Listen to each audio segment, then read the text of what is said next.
Je souhaite commencer par un de mes plaisirs coupables, décevoir Pierre Jakubowicz. Et j'y prends beaucoup de plaisir.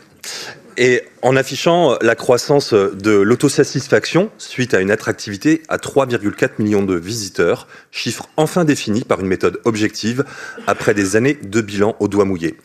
Oui, notre mandat enchaîne les éditions historiques et responsables de Capitale de Noël.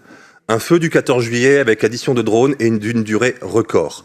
Un festival des arts de la rue dont la fréquentation ne cesse d'augmenter et qui va célébrer son 10e anniversaire. Un nouveau rendez-vous sans voiture Simone qui fédère chaque année un peu plus et j'en passe. Mais pour permettre le dialogue entre membres du Conseil, je vais vous partager ma définition de l'attractivité. Ça n'est pas celle des pourcentages, des indicateurs et des zéros après les virgules, mais celle d'habitantes et d'habitants qui se sentent strasbourgeoises et strasbourgeois, car enfin considérés et accompagnés, qui ont accès à l'éducation et à la santé et qui sont en volonté de faire ville ensemble. Alors que l'ensemble du milieu associatif subit à la fois des menaces contextuelles, crise du bénévolat, crise énergétique, inflation, sans parler du découragement global qui ne cesse de croître, nous œuvrons à garantir cette attractivité sociétale. Le milieu associatif subit également chaque jour un peu plus les pressions et menaces d'une politique gouvernementale qui affiche au quotidien sa volonté de mise sous tension, de création de conflits et sa réponse unique, l'axe sécuritaire. Le milieu associatif est le lieu de l'apaisement, de la confiance et de la coopération. C'est bien pour ça qu'il est abandonné par les ministres de vos partis qui, la même semaine, annoncent par voie de presse la fin des adultes relais, le gel de la part collective du pass culture, laissant de nombreux professeurs et artistes sur le carreau, alors même que le Puy du Fou a bénéficié d'un traitement d'exception, le sujet des conseillers numériques et la suspension, sans doute définitive, du service civique. Pour notre collectivité, c'est 30 jeunes engagés dans nos services qui se retrouvent sur le carreau et des projets d'intérêt général qui tombent à l'eau. Les impacts pour nos acteurs associatifs sont également dramatiques. Amplification des polarisations, des défiances, des compétitions, rejet des éléments scientifiques, objectifs sur la délinquance, l'éducation et l'environnement, ces décisions sont politiques et affichent clairement un projet sociétal qui confond extrême et centre.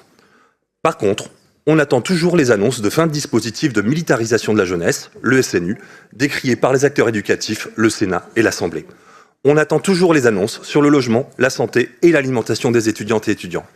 On attend toujours les annonces sur l'insertion et la formation professionnelle. Madame Meyer en parlait, l'importance des jeunes qui doivent s'intégrer et devenir chef d'entreprise.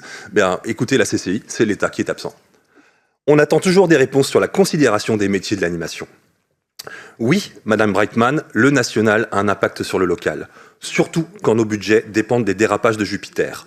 Le camouflet de ces suppressions violentes, tombées comme un couperet sur les associations, les acteurs de la culture, de l'engagement et de l'éducation, ne sont pas des économies.